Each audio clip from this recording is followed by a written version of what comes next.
grupo de personas del grupo Pro Córdoba y estamos en estos ciclos de encuentro abiertos que, bueno, la idea es poder sumar voluntades, ideas, nuevas acciones y sobre todo basado desde el fundamento de la experiencia empírica, pero también de un fundamento académico. Y en ese sentido, bueno, hoy vamos a poder tener la palabra de 5 personas que las vamos a ir presentando inmediatamente para poder entrar en tema. Va a ser una exposición aproximadamente de 1 hora, hora y 20 no más, con temas muy importantes, muy coyunturales, y van a ser aproximadamente unos 10, 12.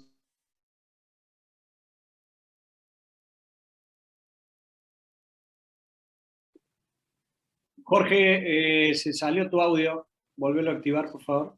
Perdón. Así que bueno, vamos a entrar en tema directamente y vamos a presentar a la primera persona, que es María José Campo. Ella es licenciada en Relaciones Internacionales de la Universidad Católica de Córdoba. Tiene una vasta experiencia en empresas privadas y también una actividad profunda como misionera realizada a nivel pastoral de la Iglesia. Bienvenida, María José, te escuchamos. Hola, buenas tardes a todos. Bueno, llegó el momento en que vamos a compartir. A ver, primero quiero compartir mi PowerPoint y saber que funciona. Estoy ahí viendo, ¿están ahí viendo?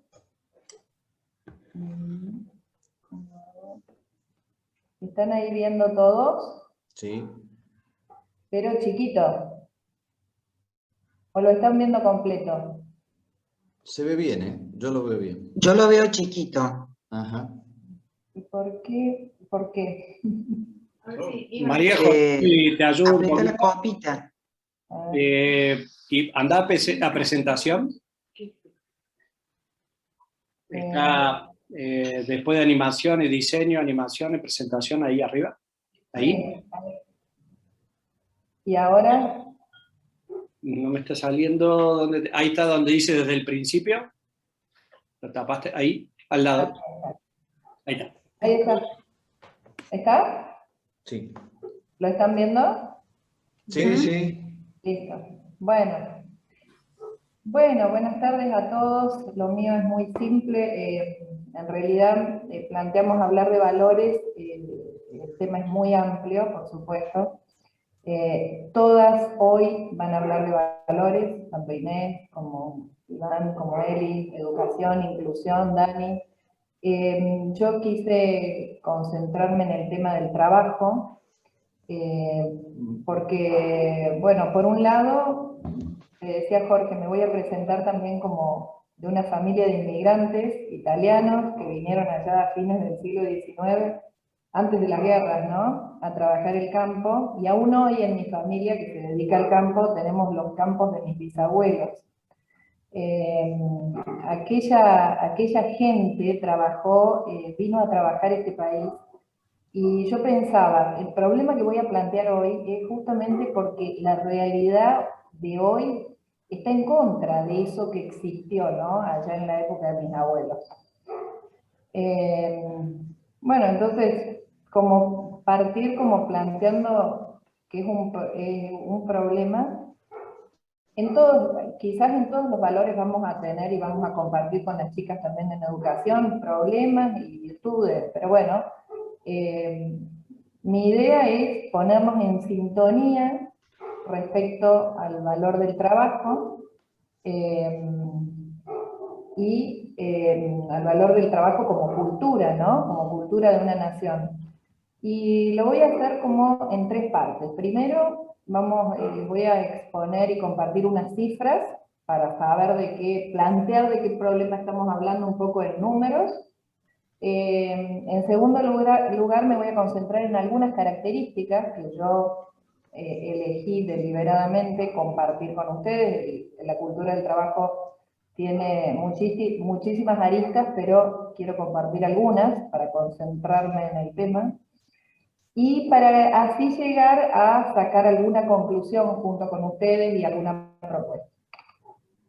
En primer lugar, acá tienen este esquema, este gráfico de barras, quiero decir, abarca un periodo del 2007 al 2020, como ustedes ven, y estudia, este es un artículo de un estudio social hecho por un periodista que tomó las búsquedas en la web de planes sociales, ayuda social y trabajo, o sea, porque claro, si no es difícil compararlo. Búsquedas en la web de planes sociales, la columna negra, ayuda social, la columna roja, y trabajo, la columna gris. Aclaro, porque yo también me lo pregunté, ¿a qué llamaba ayuda social? Le llama el periodista ayuda social a todo aquella política pública que está más allá del plan social, ¿no es cierto? Que es más proactiva desde el gobierno, más que una requisición de la gente.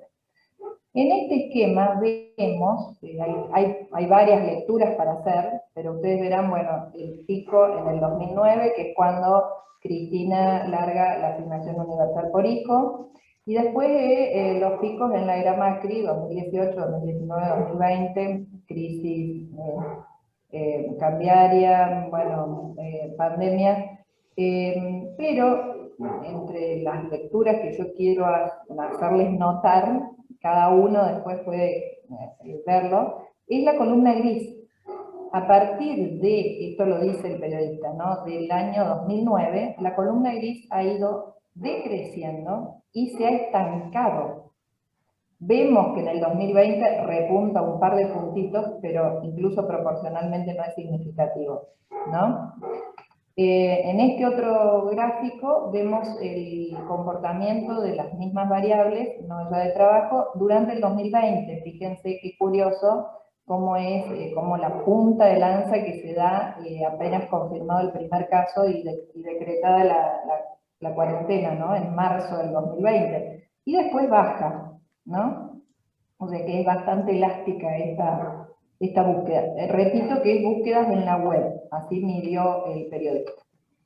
Otros números en Córdoba, porque estos son a nivel nacional, esto en Córdoba, miren, tenemos la tasa de desocupación en el primer trimestre del 2021 del 14,8. Esto es 4 puntos porcentuales superior al igual periodo en el 2020, 10,8.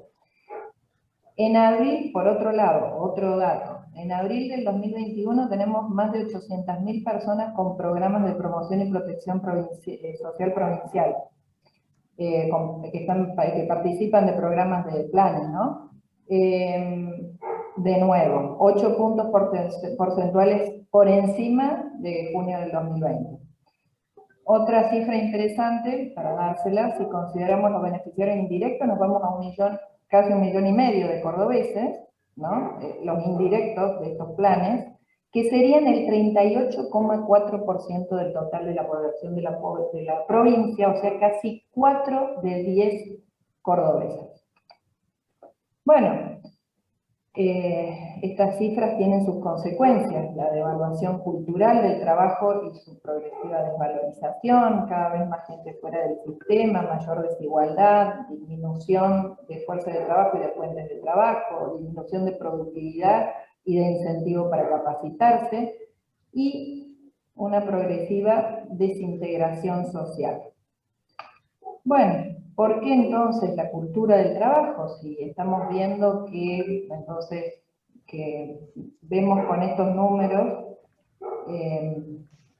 vemos el problema. No vamos a hablar de magnitud porque no la tenemos muy clara, pero vemos el problema. Entonces yo, bueno, rescatando, quise destacar 3 aspectos, porque es lo que siento como más importante para transmitir, para ponernos de acuerdo, como yo digo, ¿no?, en este grupo que estamos avisorando y armando políticas, si Dios quiere, en qué nos interesa de la cultura del trabajo, ¿no?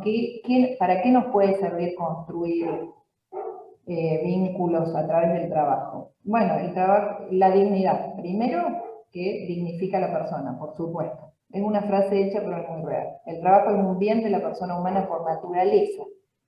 es para adaptar a la naturaleza a sus necesidades y realizarse. Eso dignifica al hombre ya que es capaz de modificar y recrear su entorno para su provecho.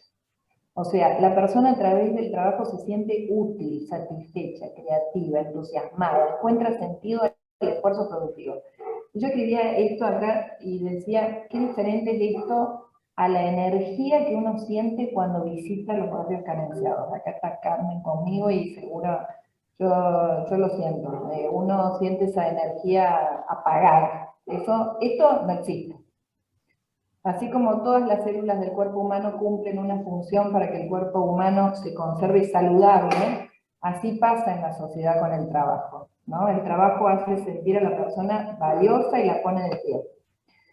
Segunda característica que le da importancia al trabajo en el cuerpo humano es la necesidad de pertenecer y contribuir.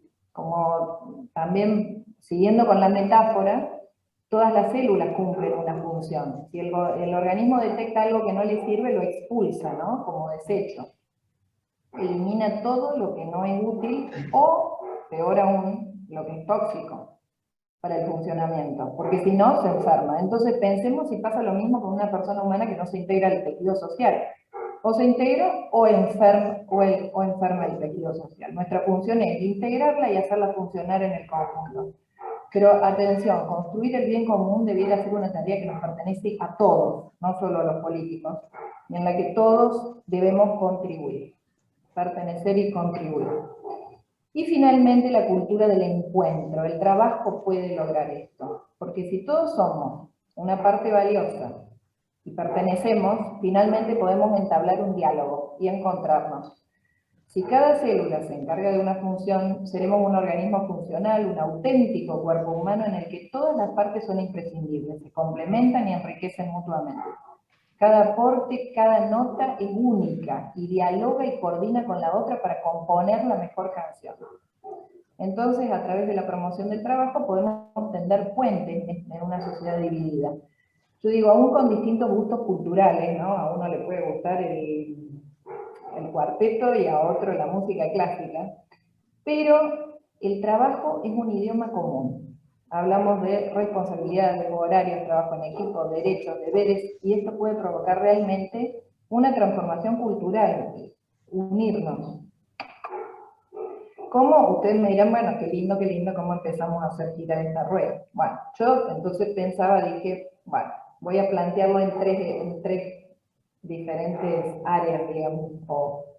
Una, por supuesto, las acciones económicamente correctas, que no es un tema que me corresponde a mí, le corresponde a los economistas, por supuesto, que es lo que todos vamos a concordar aquí. Hay que desburocratizar y facilitar la inversión y las iniciativas, disminuir la carga impositiva, adecuar las leyes laborales, estimular el trabajo de las pymes, como por ejemplo, me decían, un plan de extensión de cargas sociales, que es el 40% de lo que le paga un empresario a una persona nueva, para que el trabajador joven entre a la empresa y pueda capacitarse, ¿no? Por ejemplo, ¿no? Segundo,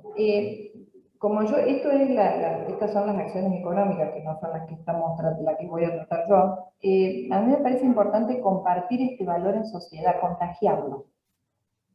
Y aquí es importante desarrollar acciones conjuntas, a mí se me ocurría como sugerencia, con centros vecinales, con las ONG, aquí hay una presente, que es Vasito de Leche, que está presente por aquí y nos puede compartir acciones conjuntas, con las iglesias de diferentes credos, porque son las que están en contacto con la gente y se pueden desarrollar acciones de capacitación o culturales para que nos unan, ¿no? Porque no es cuestión de ir a hablar del valor del trabajo, que todos sabemos del valor del trabajo, pero tenemos que hablar un idioma común. A eso me refiero con actividades que compartamos, dirigidas a convocar, a unir, a revalorizar los vínculos. Majo, bueno, quedan 2 minutitos. Quedan 2 minutos. Listo, termino. La tercera es una propuesta, Jorge, que a mí se me ocurrió como... Perdón, chicas, si les saco, pero quiero terminar. En realidad la propuesta era generar una red de emprendedores para estimular y desarrollar la iniciativa privada incipiente que podemos detectar y fomentar, con una red de vínculos. O sea, la idea mía es promover el emprendimiento, muchos que hay, pero que por supuesto no dependan de nosotros, ¿no? Promoverlos desde la iniciativa privada de referentes de los barrios, que involucren a gente de las periferias y buscar a proveedores en los diferentes barrios, y que cada barrio se pueda sumar con un producto o un servicio diferente. Entonces, que el aporte de la propuesta esta sea tejer una red de trabajo que capacita, una cadena de valores que integra a los vecinos en inquietudes comunes, ya que serían parte de un trabajo que les pertenece. El sentido de crear esta red también es dar escala para crear un trabajo sustentable, ¿no es cierto?, en el que todos ganen, porque no es lo mismo vender los panes que voy a vender en la esquina de mi casa, y que a lo mejor en la Villa Angelelli no hay mercado, que si yo le armo una red y se contactan y, bueno, empiezan a crecer. Bueno, es para desarrollarlo, pero yo lo que quiero acá destacar es que miren las palabritas: vínculos, involucren, capacita, cadena de valores, ser parte, trabajo que les pertenece. Ese es el idioma que tenemos que empezar a hablar. Y quería terminar parafraseando a dos referentes. Una es Patricia Bullrich, que justamente el lunes en la reunión que tuvimos dijo: somos los que queremos cambiar un plan social por empleo. Me gustó. Y la segunda frase, Juan Pablo II, lo traigo a colación porque en labor experta en sentido cíclica sobre el trabajo dice: el trabajo en cuanto problema humano es el punto central y la clave esencial de la cuestión social. Es clave en el hacer la vida, el trabajo, ¿no? Es clave en el hacer la vida humana más humana. Muchísimas gracias a todos. Bueno, gracias, Majo. Para cerrar, se me venía la frase: el trabajo hace a la persona y como la persona hace al trabajo. Córdoba en ese aspecto es cuna de emprendedores, así que me parece que estuvo muy atinado. Muchas gracias. Bueno, ahora seguimos con Elizabeth Klostler. Ella es profesora de filosofía, de pedagogía y psicología. Cuenta con una diplomatura en antropología cristiana y además es licenciada en gestión de instituciones educativas. Adelante, Elis.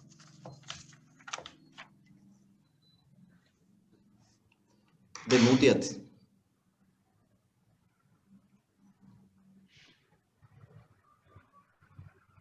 ¿Ahí? Ahora, sí. Bueno, buenas tardes a todos. Me quedé pensando en las palabras de Inés y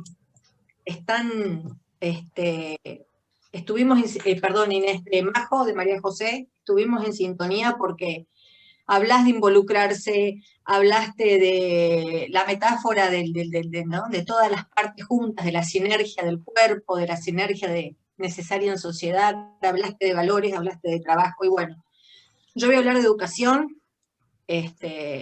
Actualmente trabajo en el nivel secundario y voy a comenzar con una frase que la hemos escuchado muchísimo este tiempo en los medios de comunicación, la hemos visto en las redes, es la de Sarmiento, ¿no? Todos los problemas son de educación. Y sí. Y la otra frase que me gustó mucho es la de Mandela, que dice que la educación es el motor del desarrollo social. Y yo lo creo firmemente, ¿no? Porque a eso tiende la educación. Hablamos de educación y mi invitación es, brevemente, invitarlos a pensar un poquitito en educación y pensar para después poder ocuparnos seriamente de la educación. Y me propuse una educación, pensar en la educación post-pandemia o de la nueva normalidad, como se dice ahora, ¿no? Estos neologismos que estamos incorporando a raíz de la pandemia y de la cuarentena. Bueno, básicamente yo creo que la educación es un proceso que se da en el hombre a lo largo de toda su vida. Desde que nacemos aprendemos en el primer contacto con la familia, socialización básica o primaria. El hombre aprende durante toda su vida, pero acá puntualmente vamos a hablar de la educación sistemática que se da dentro de las escuelas, dentro de las instituciones educativas, ¿sí? Donde el niño de nivel inicial ingresa, aprende sus primeras habilidades sociales, las primeras pautas, los primeros valores, y después gradualmente, a través de los diferentes niveles del sistema educativo, va construyendo un plan de vida. Esa es la idea de la educación, que los seres humanos generemos un plan de vida y nos desarrollemos plenamente en sociedad. Bueno, también creo que la educación es acrecentamiento y es nutrición por parte del docente que nutre, que guía al alumno en este proceso, como causa eficiente, como causa extrínseca sobre el alumno, que es la causa formal del aprendizaje, que es el centro del hecho educativo. Acá, alumno y docente, este vínculo, los padres, las familias, canalizando toda la energía positiva en la pandemia y recurriendo a sus fortalezas, ha puesto en valor este vínculo afectivo y pedagógico y este territorio escuela. Yo creo que si la pandemia y la cuarentena y las restricciones tienen algo de positivo, es esto de tratar de salir mejores personas, mejores instituciones y la puesta en valor de la escuela. La escuela como ese territorio particular donde suceden cosas que obviamente no suceden en los hogares, y está bien que así sea. Ese espacio que denota filiación, porque por eso decimos mi escuela, voy a mi escuela, mi seño, dice el chico, mi profesor, la de historia, la de filosofía. Entonces, eso que denota pertenencia habla de lo importante que es el territorio escuela, ese espacio físico. Y la pandemia y el reclamo de la familia tan justo y tan necesario puso en valor a la escuela y reitero el vínculo del alumno con el profesor, con el maestro, con el docente, en todos los niveles del sistema educativo. Al hablar de escuela tenemos que hablar de vínculos, ¿no? Los vínculos, que habló muchísimo también y muy bien María José, de los vínculos que se dan en la sociedad, y bueno, el tema de las tramas vinculares que se tejen en las instituciones son esenciales para el rendimiento académico del alumno. Por eso, que lo que pasa en la escuela no pasa en los hogares.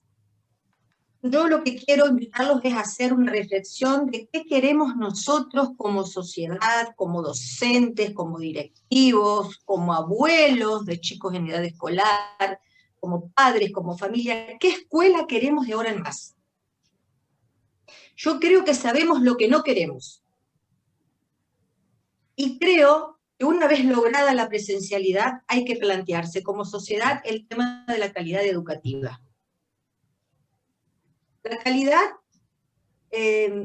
calidad es o son las propiedades inherentes a una cosa. Mediante esas propiedades podemos caracterizar algo y valorar algo. Entonces mi pregunta es, ¿qué valor le damos como sociedad a la calidad educativa? La calidad educativa tiene que ser la orientadora de toda la transformación que se da en las aulas, en los planes de estudio, en las instituciones, en todos los niveles del sistema educativo, ¿no? Es la que nos tiene que permitir transformar, reformular, rever, remirar, siempre todos los procesos y sobre todo las tomas de decisiones. Porque si la pandemia dejó en claro o puso en valor la escuela, también develó las deficiencias de nuestro sistema educativo, en todos los niveles. Y para hablar de sistema educativo, tengo que volver al vínculo del docente y el alumno.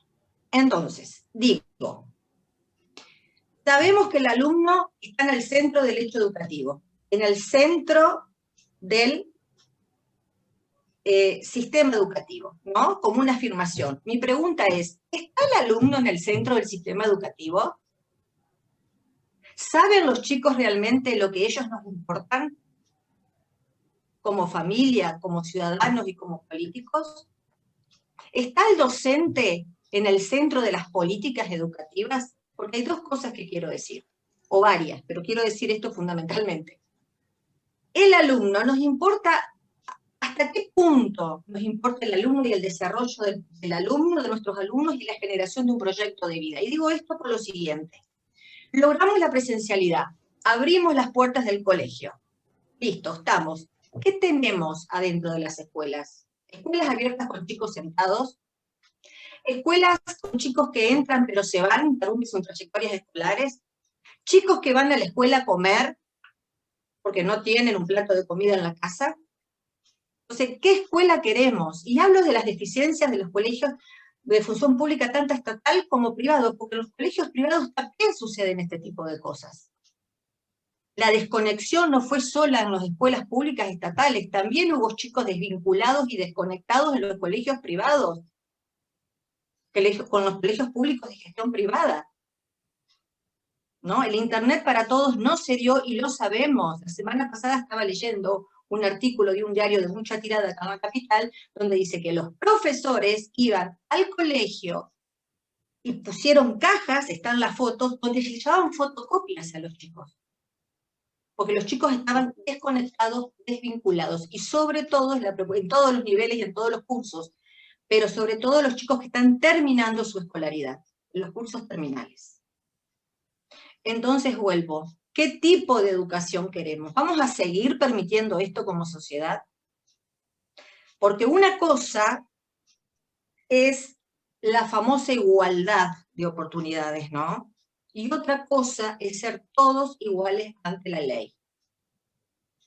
Una cosa es el igualitarismo que nivela generalmente para abajo.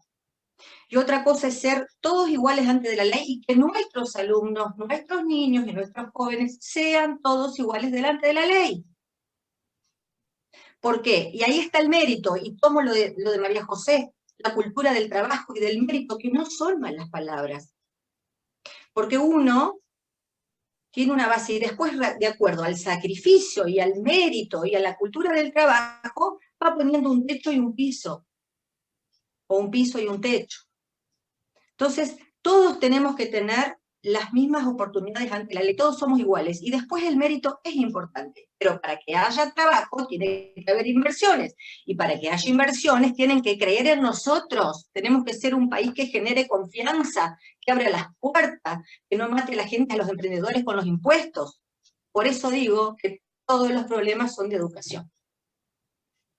Hay que hablar en serio de educación y ponerse a trabajar en serio, independientemente de la política partidaria. Tenemos que terminar con estos terribles errores que llega un gobierno y borra con la mano lo que el gobierno anterior escribió. Al revés, borra con el codo lo que el gobierno anterior escribió con la mano. ¿No? No todo lo bueno, dice Luri, es bueno por el hecho de ser bueno. Sí, dice, lo conoces. Está bueno, Luri. O sea, realmente comprobemos si es bueno, ¿no? Por ahí es bueno y nos va bárbaro, pero no todo. Entonces, respetemos el trabajo anterior, hagamos un camino entre todos como comunidad, como sociedad, adentro de las instituciones educativas, en forma sinérgica, con diálogo, con acuerdos, con consensos. Bueno, el otro piensa diferente, pero puede enriquecer mi mirada. Y el otro actor fundamental para mí también de este proceso, el docente. Y aquí quiero ser muy específica y espero que me entiendan. El docente se ha puesto sobre sus hombros la tarea educativa estos últimos tiempos. Y doy fe de muchos colegas y de muchos compañeros a lo largo y a lo ancho del país. Y muchas veces este trabajo no ha sido reconocido por ciertos sectores de la sociedad. Es cierto, hay docentes que no han sabido dar respuestas adecuadas. No sé si no quisieron, no pudieron, no supieron, no sé. Pero no son la mayoría. La mayoría trabajó mucho más tiempo que en la presencialidad. He visto colegas buscando estrategias, metodologías para motivar, para que los chicos no se vayan, para hacer las clases virtuales mejores, más motivadas, más accesibles, para que los chicos enciendan las cámaras. He visto los directivos de escuela haciendo malabares, diseñando burbujas que se caen, que se levantan con las horas libres. Eli, sí. Vamos a ir cerrando. Bueno, corto acá. Propuestas muchísimas. Digo algo simple. Reprogramar muchísimos aspectos del sistema educativo, en conjunto, como sociedad, sin echarnos culpas, pero haciendo responsable de lo que hicimos y de lo que queremos proyectar y establecer ese poder ser, desatar nuevas profecías y que nuestros alumnos puedan resituarse en el sistema educativo. Nada más. Gracias, Eli. Muy interesante. Me quedo con algunas palabritas que son, la verdad que, para hacer como una base y disparadores. Territorio, la escuela es un territorio. Y el territorio da sentido de pertenencia. Y si no me pertenezco, no puedo estar dentro del territorio. Eso me pareció algo central. Después el tema el centro de la escuela son los niños, son los alumnos. Sin alumnos no hay colegios. Eso también me pareció central. Y la credibilidad, que es para todos los ambientes. Es un problema, es una pandemia sistémica que tenemos con eso, que es la falta de credibilidad. Así que muy bueno en cuanto a valores, me encantó el enfoque, así que muchísimas gracias. Obviamente bueno, que son temas que dan para muchísimo más. Me quedan las propuestas para el próximo Zoom. Exactamente. Buenísimo, bueno, gracias Eli. No por nada. Ok, seguimos. Bien, ahora nos va a compartir su experiencia y su sapiencia Daniela Noguera. Ella es arquitecta y, bueno, su experiencia de vida y todo lo que ha ido estudiando en base a esa cuestión empírica nos va a hablar de inclusión. Adelante, Natalia. Hola, buenas tardes a todos y muchas gracias por participar de este valioso encuentro. Como ya me presentaron, soy Daniela Noguera y la idea es hablarles de inclusión, haciendo foco en la discapacidad. Quiero compartir pantalla. A ver. ¿Ahí se ve? Sí, perfecto. Perfecto. Sí. Bueno, la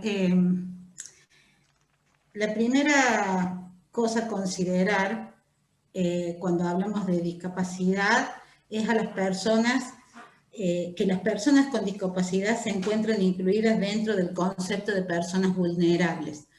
Por eso me encantó esta frase del doctor Lejeune, que era un pediatra, genetista que descubrió el síndrome de Down y que dijo: la calidad de una civilización se mide por el respeto que le profesa al más débil de sus miembros.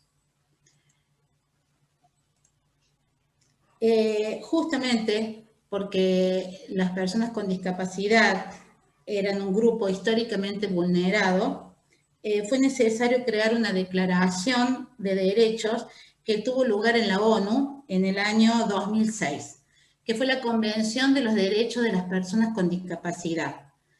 Esta convención es bisagra, cambia el paradigma de cómo ver la discapacidad, de alguien que tenemos que ayudar y tenerle lástima a sujetos de derecho, enfocándonos en todo lo que pueden hacer y ser. La Convención adopta el modelo social de discapacidad, que es decir, que mira la discapacidad como una construcción social y en sintonía enuncia y define a las personas con discapacidad como aquellas que tengan deficiencias físicas, mentales, intelectuales, sensoriales a largo plazo, que al interactuar con diversas barreras pueden impedir su participación plena y efectiva en la sociedad en igualdad de condiciones que los demás. Esto es muy importante entender la esencia de lo que significa la discapacidad para poder hacer políticas de inclusión. Elegí esta imagen porque nos permite ver las falencias que muchas veces tenemos como sociedad, no tener en cuenta la diversidad. ¿Y qué significa diversidad? Diversidad es la que expresa la cualidad de lo diferente, que por ser diverso siempre es múltiple y abundante. Entonces, cuando hablamos de diversidad humana, hablamos de diversidad de raza, de religión, de cultura. No necesariamente hablamos de diversidad humana referida a la discapacidad. La limitación funcional por ambiente es directamente proporcional a la discapacidad. ¿En qué sentido? En que la discapacidad, como bien ya dijimos, es el resultado de la interacción entre las características de una persona y su entorno. O sea que si eliminamos las barreras, no hay discapacidad.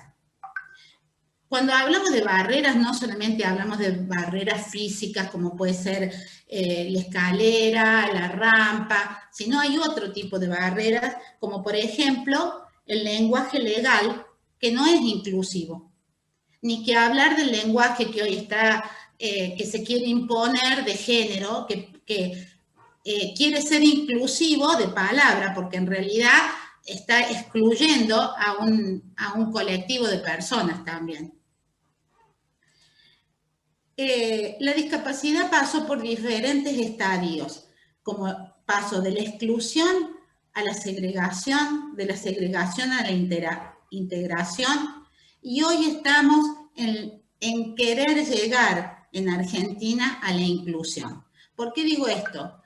Porque en la mayoría de las escuelas, que es a donde la sociedad civil puede ver el tema de la discapacidad más cerca, se habla de integración y no de inclusión. Y hay una gran diferencia, porque integrar se basa en la normalización de la persona, que ésta debe adaptarse al medio en donde está.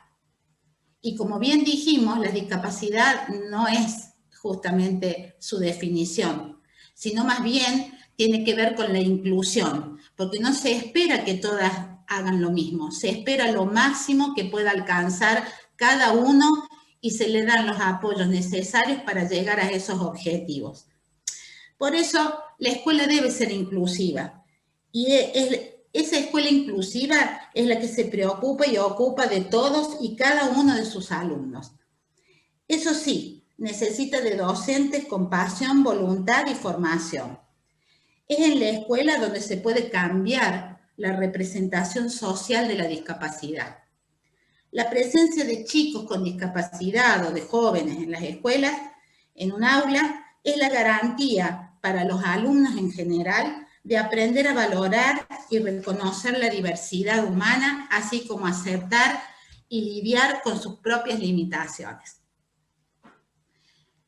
Dicho esto, obviamente la Convención de los Derechos para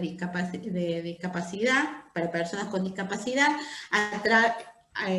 realiza principios en donde se busca llevar adelante proyectos que contemplen políticas públicas a fin de garantizar la igualdad de oportunidades y empoderar los derechos de las personas con discapacidad. En el transcurso del tiempo se fueron consolidando esos derechos, a los cuales Argentina adhiere y ratifica con la Ley 26.378, dándole jerarquía constitucional. Hago aquí un paréntesis. El presidente Macri en el Congreso anuncia la construcción de un plan para personas con discapacidad, colocándolo entre las medidas prioritarias de gobierno, disponiendo la conducción del mismo a la vicepresidenta Gabriela Michetti, otorgándole jerarquía política necesaria para su pleno desarrollo. Plan hoy abandonado. Se crea también una agencia nacional de discapacidad, hoy también ausente. Pero bueno, volviendo a la ley 26.378, en el artículo 27 nos habla del derecho al trabajo, a que las personas con discapacidad pueden participar en una actividad laboral libremente elegida y aceptada con los apoyos que sean necesarios. Lamentablemente, la realidad está muy alejada. los invito a ver un pequeño video que habla por sí solo.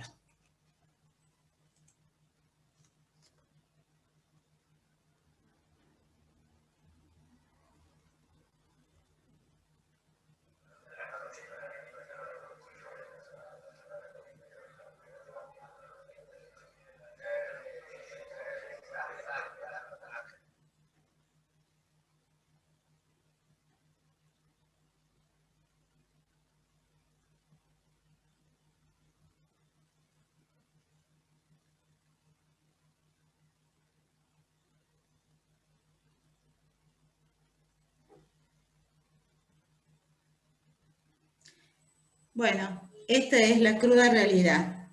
Y así lo entendió el Plan Nacional de Discapacidad del que les hablaba, fijando objetivos y metas en este sentido, pero hoy siguen sin llevarse a cabo. Por eso urge el cumplimiento del cupo laboral del 4%, sobre todo en el sector público, que debe dar el ejemplo. Y a su vez, además, decir otras propuestas sería la obligatoriedad de reserva del cupo laboral en concursos, por ejemplo, o la modificación de la ley 25.689 para que especifique proporción de discapacidad física y o mental. Y por supuesto una ley de trabajo para las personas con discapacidad. Según un estudio que hizo el INDEC, en el año 2018 se obtuvo como resultado que el 12,2% de la población en Argentina tiene algún tipo de discapacidad. Y de ese porcentaje, el 64,1% es la tasa de inactividad. Y de ese 64,1%, el 70% corresponde a las personas con discapacidad intelectual y psicosocial, porque son las que tienen mayores dificultades en ingresar al mercado laboral abierto y competitivo. ¿Y por qué? Porque hay barreras. La principal barrera es el desconocimiento del empleo con apoyo. Por eso es muy importante también ayudar no solo a conocer lo que es el empleo con apoyo, sino también que el certificado único de discapacidad debería cambiarse, porque no todas las personas son iguales. No cumple con el ser, es contradictorio con la idea de que cada persona es única. Más allá que tampoco contempla la diversidad, porque no es lo mismo una discapacidad congénita que una adquirida. Y también debería haber una pensión para personas con discapacidad al margen de la invalidez laboral. Para finalizar, quiero compartir algunos objetivos de desarrollo sostenible y ustedes se preguntarán qué relación tienen con la discapacidad. Qué raro lo que trae Dani, se dirán algunos. Bueno, no. Y mucho más hoy en día en el que el planeta y la sociedad nos están haciendo un llamado de atención importante con todo lo que estamos atravesando. En el año 2015, la ONU propuso la Agenda 2030, donde se aprobaron 17 objetivos de aplicación universal para lograr un mundo sostenible. ¿Para qué? Para erradicar la pobreza, hacer frente al cambio climático, construir sociedades pacíficas e inclusivas para el 2030. Me voy a detener en uno de los objetivos. Acá en la pantalla yo he puesto 4, que son los que más, digamos, apuntan a la discapacidad, pero me voy a detener en el primero, donde dice poner fin a la pobreza en todas sus formas, en todo el mundo. Sí, ya termino. Bien. Porque cuando la discapacidad cae en una familia sociocultural alta, la persona con discapacidad no tiene límites. Pero cuando es al revés, es tremendo. el contexto social, económico y cultural bajo o de pobreza es lo vulnerable de lo vulnerable. Y por eso estamos acá, para generar algún cambio, un cambio social, porque nadie, pero nadie debe quedar atrás. Muchas gracias. Muy bien, muchas gracias, Dani. La verdad es que cambiar el concepto me cambió el enfoque. Pareció algo sustancial y me despertó esta inquietud de decir, cambiar el enfoque en el concepto es como que genera mayor equidad en la sociedad. Así que, bueno, como todos los temas, da para seguir profundizando. Da para mucho. Bueno, seguimos. Ahora vamos a compartir con Inés Fernández Valdés. Ella es docente de la Universidad Católica de Córdoba, es licenciada en Fonoaudiología de la Universidad Nacional de Córdoba, es especialista en inclusión educativa de la Universidad Católica de Córdoba, es investigadora de la Universidad Católica del CONICET, y el tema que nos va a compartir es la vulnerabilidad, educación y discapacidad. Te escuchamos, Inés.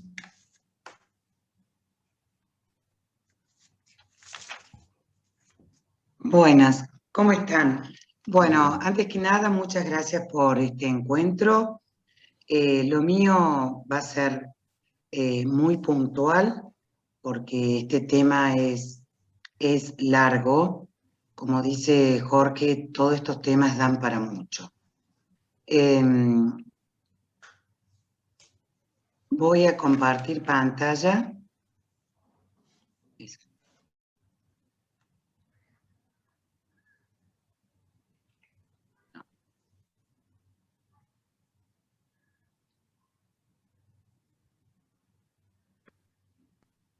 Ahí está. Y básicamente, bueno, vamos a seguir con el tema de la inclusión educativa. Bueno, recién le escuchaba a Dani y es algo que todavía no lo podemos ver en este país. Y nos falta, yo trabajo en procesos inclusivos adentro de las instituciones, de las aulas, y todavía, si bien hay muy buenos progresos en cuanto a la integración escolar, todavía estamos muy alejados de la inclusión. Pero yo no voy a hacer foco solamente en discapacidad. Cuando nosotros escuchamos, sobre todo en Argentina, cuando se habla del término de inclusión y en varios países latinoamericanos, generalmente la gente piensa en discapacidad, en educación especial, en integración, en escuela especial incluso, y si bien estos términos no siempre son sinónimos y tampoco muy amigos, en el discurso siempre se encuentran.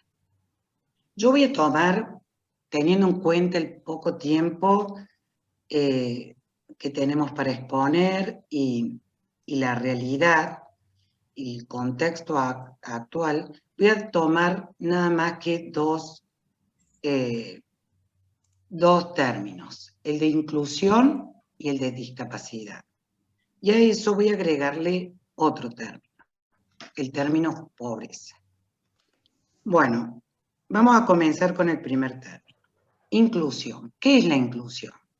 Como dije recién, siempre a la inclusión se la relaciona con discapacidad. Sin embargo, Blanco, que es la persona, yo creo que con mayor autoridad, la conozco incluso a nivel personal, con mayor autoridad a nivel mundial en inclusión, define que la inclusión no tiene que ver solo con el acceso de los alumnos con discapacidad a las escuelas comunes, sino con eliminar o minimizar todas las barreras que limitan el aprendizaje y la participación de todo el alumnado. Por eso la inclusión, más allá que es un modelo distinto a la integración en cuanto a discapacidad, no tiene en cuenta solamente a las personas con discapacidad, sino a todo el alumnado. Es por esto que la escuela tiene un papel fundamental para evitar que cualquier diferencia de cualquier tipo se conviertan en desigualdades educativas. Entonces, en cuanto a la discapacidad, ya tomé el término inclusión y aclaré que no es solamente, aclaro que no es solamente pensar en las personas con discapacidad. Ahora tomo el término discapacidad. La Convención de los Derechos de las Personas con Discapacidad adhiere a dos modelos. Adhiere al modelo de los derechos humanos y adhiere al modelo social de la discapacidad, como habló recién Dani. Con respecto al modelo de los derechos humanos, es un modelo que por supuesto nos sirve mucho a la hora de defender procesos inclusivos en escuelas que todavía segregan y ni siquiera llegan a un estatus de escuelas integradoras. Entonces uno, como Argentina adhiere a la convención, tiene este documento que avala y este documento que está sobre cualquier ley, ya sea nacional o provincial o municipal. A mí en lo personal, en lo profesional, me ha pasado que gracias a la convención, al declararlo derecho humano, no hay mucho que discutir. Lo dice la convención, lo dice la Constitución, entonces tenemos, por suerte, la de ganar. En cuanto al modelo social de la discapacidad, como dijo recién Dani, yo voy a hablar de algunas otras partes de esta definición porque es muy largo la descripción del modelo social. Los defensores de este modelo alegamos que las causas que originan la discapacidad no son científicas, o sea, no tienen que ver con el diagnóstico de la persona, sino que son sociales o al menos preponderantemente sociales. Con esto quiere decir que no son las limitaciones individuales las raíces del problema, sino las limitaciones de la propia sociedad. Para prestar servicios apropiados y para asegurar adecuadamente que todas las necesidades de las personas sean tenidas en cuenta dentro de la organización social. Entonces, este segundo término aclara que la discapacidad no está en las personas, sino que son sociales. Y como dijo Dani, es esta interacción entre una condición particular de una persona y una sociedad que no está dando respuesta. Ahí es cuando aparece la discapacidad, no está en la persona. Yo agrego este tercer concepto, o sea, ¿qué es la pobreza? La pobreza pone en situación de discapacidad al niño desde el momento de su gestación. Desde el momento en que la madre está gestando al niño, hay una inadecuada alimentación. La asistencia sanitaria también de esta madre, que vive en un contexto de pobreza, no es buena. La alimentación del niño, sobre todo en los 2 primeros años de vida, influye muchísimo en el desarrollo de su cerebro.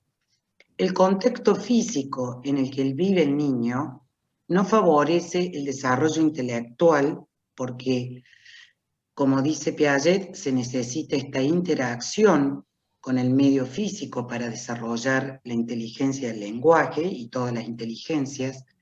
La cultura familiar que ha sido destruida en estas últimas décadas, yo considero por el asistencialismo, que el exceso de asistencialismo, las expectativas familiares, docentes y de la sociedad toda, porque a veces las expectativas de los docentes decrece porque está dándose contra una pared imposible de derribar, ¿no es cierto? No porque no tenga una actitud positiva hacia la enseñanza, por un sistema educativo y por programas obsoletos que también están descontextualizados de algunas escuelas más marginales, por la falta de gabinetes profesionales que se dan en las escuelas públicas, etcétera, etcétera.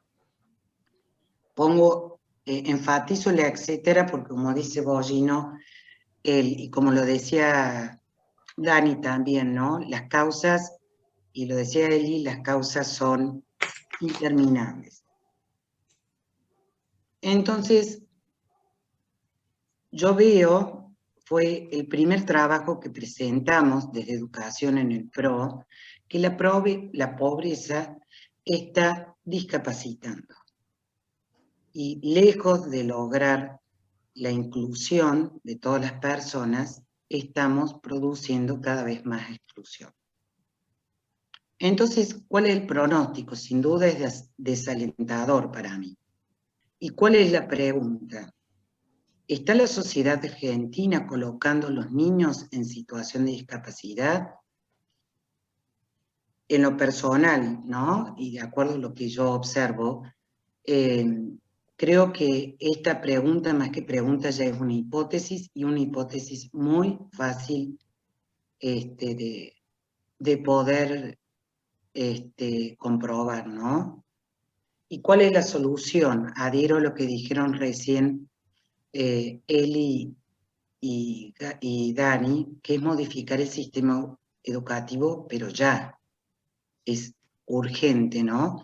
Y proveer a las escuelas de gabinetes profesionales a fin de contrarrestar el daño causado. Bueno, es hasta aquí, cortito, conciso, y esta pregunta que me hago, ya lo expuse como hipótesis y comencé justamente el año pasado una investigación al respecto, pero bueno, una investigación que implica la observación áulica, así que en este momento está en paréntesis. Y creo que, bueno, que la solución, insisto, donde puedan escucharme, que la solución tiene que ser urgente. Bueno, nada más. Muchísimas gracias, Inés.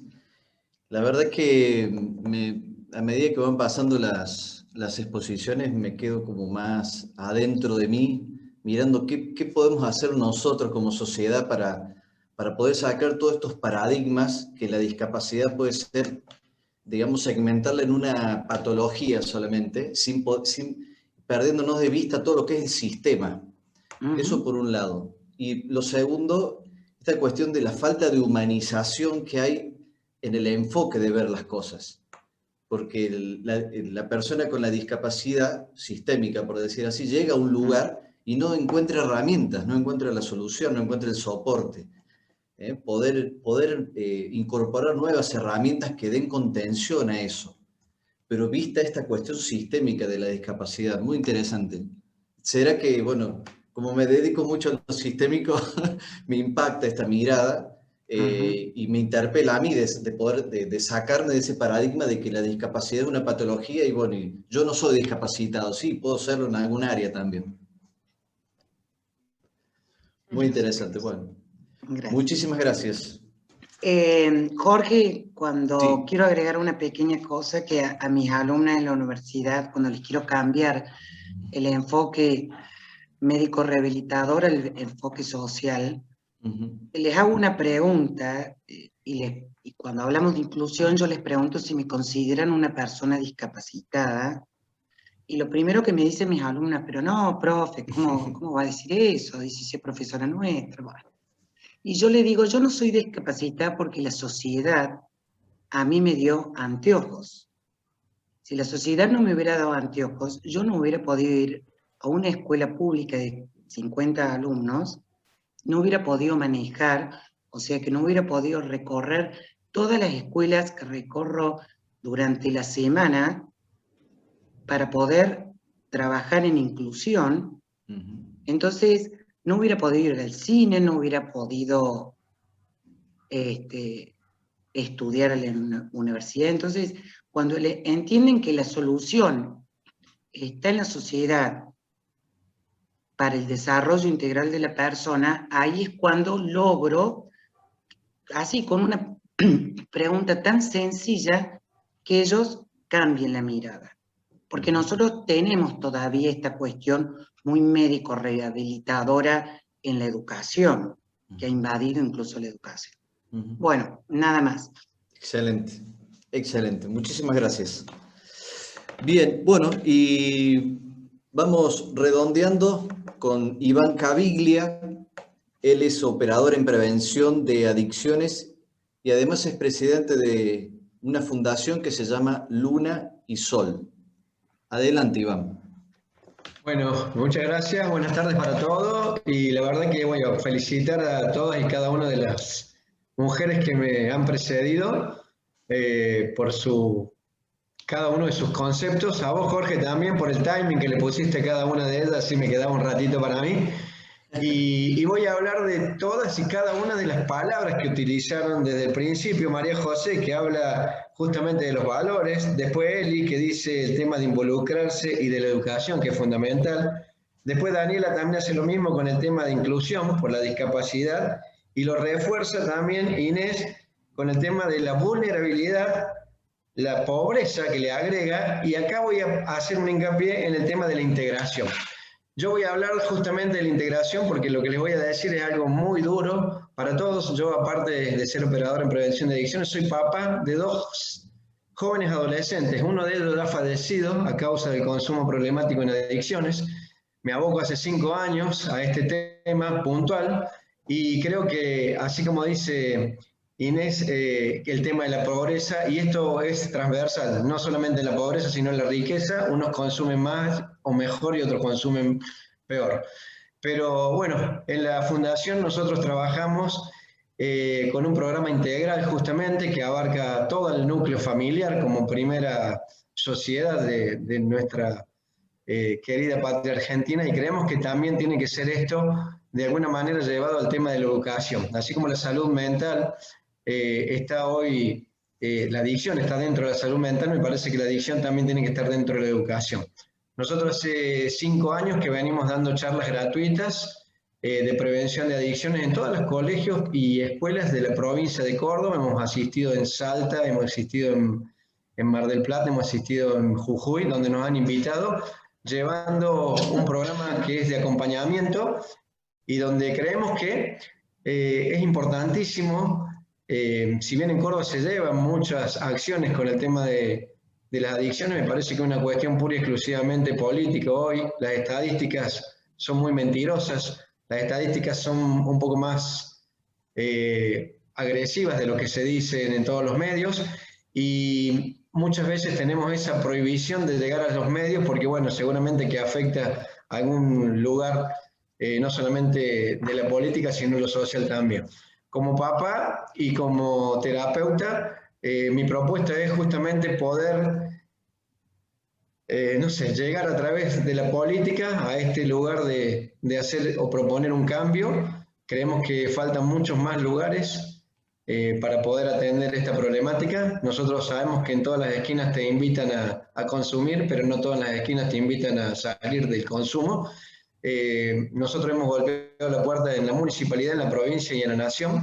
Hoy actualmente estoy hablando con gente de Cedronar para saber si podemos de alguna manera también tener alguna especie de ayuda. Nosotros en la fundación trabajamos con la ayuda pura y exclusivamente de 2 o 3 papás que pueden pagar algún tipo de programa, y lo hacemos con el aporte voluntario de algunas personas que nos creen.